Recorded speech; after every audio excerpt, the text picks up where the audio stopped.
Good morning, students. As in our previous video, we have started the first chapter from your social science that was related to French Revolution. Today we are going to continue the chapter from page number 5 and with this picture. Interpretation of picture is very important in history and democratic politics because in short and very short answer question you are going to get the question from these pictures. As you can see in this picture, here it is a nobleman, it is a spider, and the peasant is a fly. The more the devil has, the more he wants. The poor fellow brings everything: grain, fruit, money, salad. The fat lord sits there ready to accept it all. He does not even care to grace him with a look. What does that mean? It shows the society of France at that time, that peasants are going to suffer for each and everything, and these lords are sitting and enjoying the privileges. They are like spider that once a peasant enters in their web, he is not going to get any kind of escape from that. He will leave the web only when he will die. So this kind of bad condition was there in the society of France. The struggle to survive, even for the third estate, for the people of third estate, living was a struggle. Survival was based on struggle. Why this struggle was there? So the main thing is that population of France rose from about 23 million to 28 million in 1789. So there was an increase in the population. This rapid increase in population means that the demand for food grains was increased, but production was not increased at that time. That means the staple diet of those people, that was bread, they were not even to buy that. Because of shortage of food grains and rising in population, prices of daily need things rose up. But prices rose up, but salaries and wages were the same, because those peasants, those workers, they used to work in the factories, in the workshop of landlords and the noble people, but they were not going to get more wages. Wages were like that only, like previously they were getting, but with the rising prices wages were not increased. That's why there was a gap. That's why there was a gap between rich and poor, and that has been widened. A subsistence crisis happened. So before beginning it, we must know what is the meaning of subsistence crisis. This is an extreme situation where the basic means of livelihood are endangered for a long time. Subsistently they are being endangered. So this is a flow chart. In it all started with a bad harvest. Then what happened with the bad harvest? Crop shortage, then rising prices, then the poorest can no longer buy a bread. Disease epidemics. So these three boxes I am leaving them for you to fill them according to the text, according to your understanding with the text. You can fill them. Now, a growing middle class envisages an end to privileges. Envisages means visualizing. So, a new class, that was a middle class, that has grown in France, and that class thought that all the privileges, that advantages that are being given by birth should be ended. So, in the past, peasants and workers had participated in revolts against increasing taxes and food scarcity. It was not like that they have not revolted. They have revolted, but they lacked the means and programs to carry full scale measures. They did not have them. They revolted. They rose their voice, but that was being suppressed. Now, that would bring about a change in social and economic order, but that has not happened. No change was there.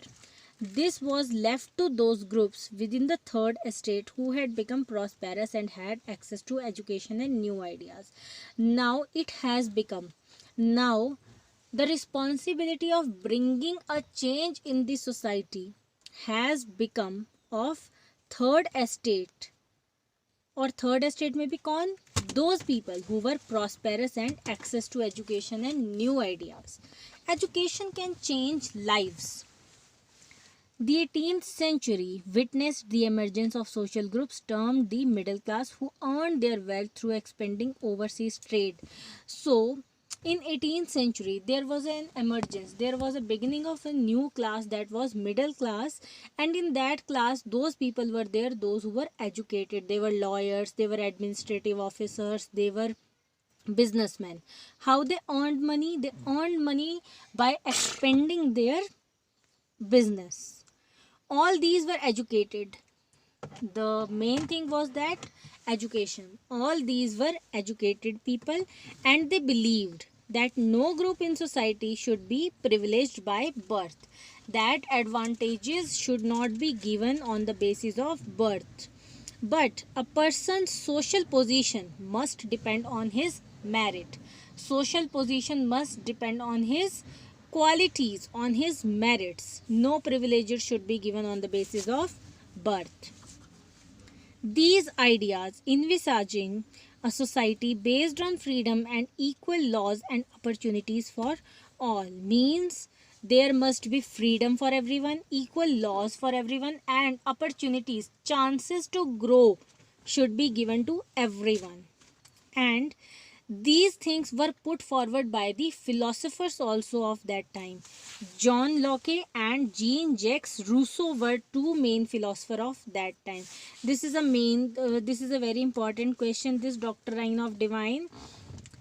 In his two treatises of government, this is written by John Locke. You must understand this. This is written by John Locke. It is a one mark question sometimes. He sought to refuse. What he refused? Doctrine of divine. What is doctrine of divine?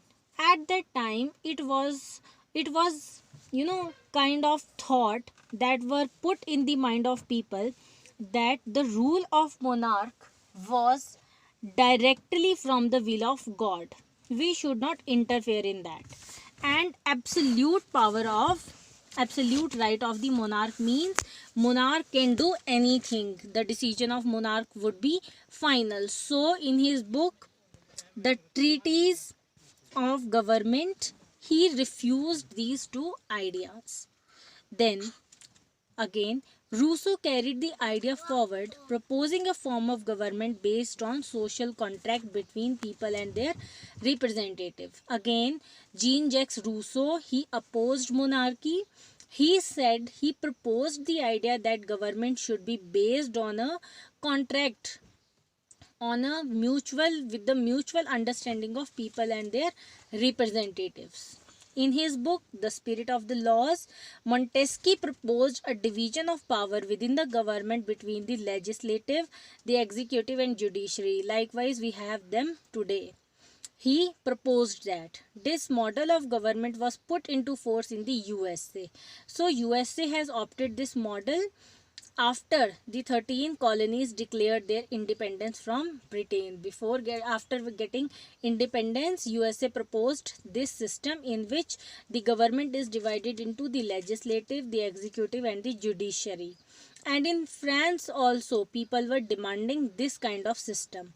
The American Constitution and its guarantee of individual rights was an important example for political thinkers in France. It happens whenever there is a change in the world, in any country of the world, other countries also take inspiration from that. The ideas of these philosophers were discussed intensively in salons and coffee houses. At that time mobile phones were not there, so that nowadays we can send a message in our group and so many people have access to that message. But at that time people used to discuss these things in salons, coffee houses, and these ideas spread through books and newspapers. These ideas were frequently read aloud in groups to benefit those also who could not read and write. It was not only for the literate one but for the illiterate also. The news that Louis XVI planned to impose further taxes to be able to meet the expenses of the State General generated anger and protest against the system of privileges. So in this news it was Louis XVI was planning to impose further taxes. People got more and more angry because of that. Now the outbreak of revolution. So until now we were studying about the society, how the society was there in France, what kind of problem the people were having, their division, and what were the ideas that brought change in the mind of people. Now we will study about the outbreak of the revolution. These are some important dates. You must remember these dates. 1774, Louis XVI became the king of France, faces empty treasury. 1789, about 1789 you have studied in the very beginning in the introductory part of the chapter, in which Bastille was stormed, that was a prison. And 1791 constitution was framed. 1792-93 France became republic, the king is beheaded. And 1804 Napoleon became the emperor, and 1815 Napoleon defeated at Waterloo. So in my next video we are going to study in detail about the outbreak of the revolution. So what you are supposed to do, you are supposed to revise the chapter thoroughly, because it is not the easy chapter. As you were getting the chapters in class 8, they were very simple chapters, but in class 9 you can assess the difficulty of the chapter by its length also. So if you are not going to study, you are not going to get good marks in your examination as well, and your understanding will not be very good. So it's all for today. Thank you. Have a nice day.